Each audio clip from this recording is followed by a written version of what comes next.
Good morning. Happy Friday. It is March 15th. Half an hour before the market's going to open, we are set to end this week, which has been so far very flat.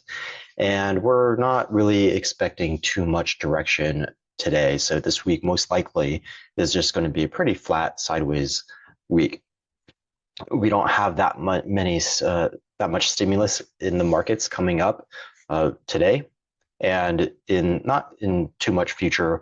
Really, what we're looking for next is the FOMC meeting and the decision on the rate cut for March. But let's actually take a look at it. There's really no speculation whatsoever, uh, or no confusion on what the Fed is going to do. If we look at the Fed Watch tool for the March meeting, we basically 99% certain that we are going to get no rate cut next week. So if we do get a rate cut, then yes, you will see a huge market reaction. You'll get a huge jump to the upside. There's really no reason for the Fed to do that, especially after that PPI report yesterday. Given the report yesterday, we're really moving the timeline down further for a rate cut. So we're not going to expect them to actually do a cut until well after June. June is basically off the table if we're being very realistic about it. And I don't know, let's take a look at what's priced in. So 9% for May, June, about 55%. So 2 days ago, we went from 70% down to about 65%, and now about 55%. We should most likely see this number continuing to drop over the next couple of weeks until we get to about 20% and probably even lower. Eventually, as we get closer to June, you'll see that number creep down, just like we saw it for May and we saw it for March. March used to be at 70, 80%, I think it was. And we said that was really crazy. And now we're down to 1%. And May was also at 50, 60, 70% at one point. So right here, if we look at a month ago, it was 38, so about 40%. So a little bit before that, we were at 60, 70%, and now we're down at 9%. So the same thing's going to happen for June. This number is going to keep on moving down until we get well below 20%. It's just not practical for the Fed to start cutting rates at this moment in time unless they give up on their 2% target, which they're not going to do. There's been some people questioning whether or not that should be their target, and the Fed is like, nah, that's what it is. So that's not going to happen anytime soon. We're really going to see interest rates stay higher for longer. And so the impact on TLT will be, at least for a while, is that this is going to continue to move downwards, maybe towards this channel, until we remove all of the sentiment and what was priced into the market for in anticipation of the rate cut. Once that happens, then we'll start chopping sideways, and we're not quite there yet. No, that would probably be indicated by when this gets closer down to 30% or 20%. So really, we don't have that much going on in the market at the moment. So if we look at, I can't look at next week. If we look at next week, Monday, nothing really significant happening. Tuesday, building permits, that would only really be the housing market or the real estate market. Wednesday, nothing except for the interest rate. So we don't have earnings. We don't have big economic news. There's not a lot of stimulants inside the market right now. So we don't expect to get really directional today, especially since we're going into the weekend. However, I just remembered it is March 15th. It is quadruple witching today. So it's the end of the quarter for in terms of expirations of financial instruments. So you will probably get quite a bit of volatility today. In terms of whether or not that drives a certain direction in the market, it's unlikely. So you'll get a lot of volatility, no directionality. We may end up at similar level of at where we open, and we're probably going to open at a similar level of where we closed yesterday. So don't get too excited if you see markets moving higher or moving lower throughout the day. There's a lot of repositioning that is happening because of quadruple witching, and don't get too excited if you see volatility move up and down quite a bit as well. So let's take a look at our futures and see how that indicates we might be opening up. That's nothing. Like the S&P 500 only 3, Nasdaq only 10, Dow only 60. So basically we're very, very flat right here. There's no directional bias whatsoever. So this fits what I was just saying.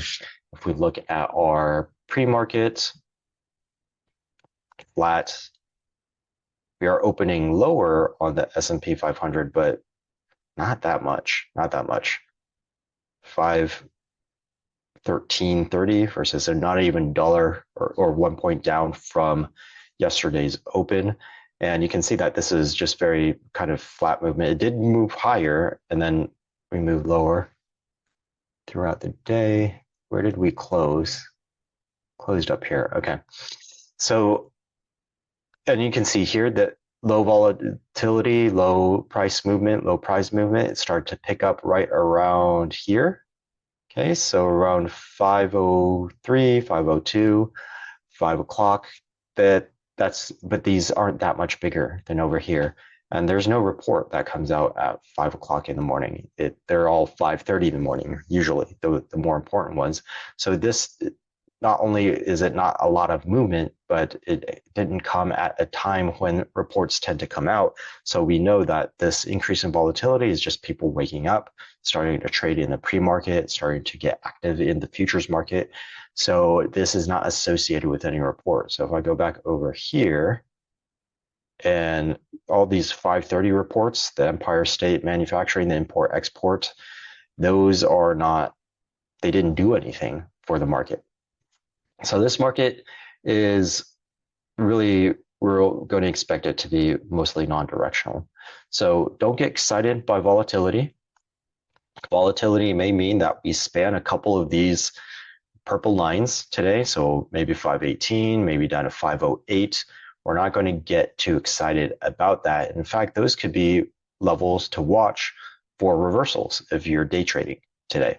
Of 512, just see how it reacts. 508.50 we'd expect a bounce. We don't even expect at all to test 505. That would be very surprising, and that would be an extreme. That would actually be directional movement if we did go down below 508.5. But if we go upwards and we challenge that 518, we're not looking to make a new all-time high today. There's really no reason for it. However, we could drift higher because right now the natural tendency for the market is up. We are in an uptrend, and markets generally about 70% of the time. But if we remove the sideways component, the market is up 70% of the time and down 30% of the time. So there is this natural tendency for our market to drift higher. That's because of our economics and our demographics. Our population is growing, our GDP is growing, people are working and people are consuming it. So all of those things make it so that our stock market continues to grow. But we also have rebalancing of indices. So that makes sure that there's a strong and definite positive bias to the S&P 500. So we can't say that for all markets because not all countries have growing GDPs. Not all countries have growing populations. Not all indices are rebalanced. So we can't just look at anything and say, hey, yeah, financial markets always go up. No, there are specific criteria for there to be a positive bias inside of the markets. But S&P 500 is definitely one of those markets that has that built-in bias to it. So what on days that we are non-directional, we can still get, or I'm sorry, on days or weeks where we don't have a lot of stimulus, we could still naturally drift higher. We're just not going to expect it to pump up or go parabolic or have huge momentum. It's just going to drift to the upside. So this trend is intact. We expect to maybe chop sideways today, maybe have a slight bias or drift in one direction or the other. If it's going to drift, we expect it more to the positive side than to the negative side. In any case, we should be pretty range bound today, although again, quadruple riching does give us huge potential for a lot of volatility, a lot of fake outs. So be careful, don't get faked out. Make sure that if you're trading a direction that it has momentum before you get into it, and then don't expect it to run super far. So take profits when it makes sense, and don't. This is not the time to say, hey, I made X amount. Let me take off half and see if the rest will keep on going. No, just take all of them off on a day like today. I don't think there's much else to look at this morning. It's really just muted, so we didn't get too excited or too fearful about the net downward movement yesterday. Really, if you look at it on a daily basis, it's just a sideways movement. And we can bring this box a little further out here. And today, most likely similar, very similar. So that starts to give us a very tiny bit of a flat region in the S&P 500. But if that happens in the QQQ, we're starting to consolidate over the last month or so right here. And the Dow Jones, we've been consolidating for even longer than that, but back in February. So I guess about also a month. This is about a month. The QQQ is a little bit shorter than a month. What will be really interesting is IWM, because we did break back down below this range. So do we continue to move downwards in the IWM? That is definitely possible, because IWM is we expect more volatility in it because it is speculative, purely speculative. No matter what sector a small cap stock is in, by nature, just because the size, just because it's a small cap stock, it's still speculative. So you could have a utility in the small cap space and it's still speculative. You could have a consumer staple in the small cap size and it's still speculative. So we could get directional right here. If we are drifting towards safety and steadiness, then we could see downward movement in here. And sideways movement, there's two types of sideways movement. Markets are just flat and dead, or there's sector rotation.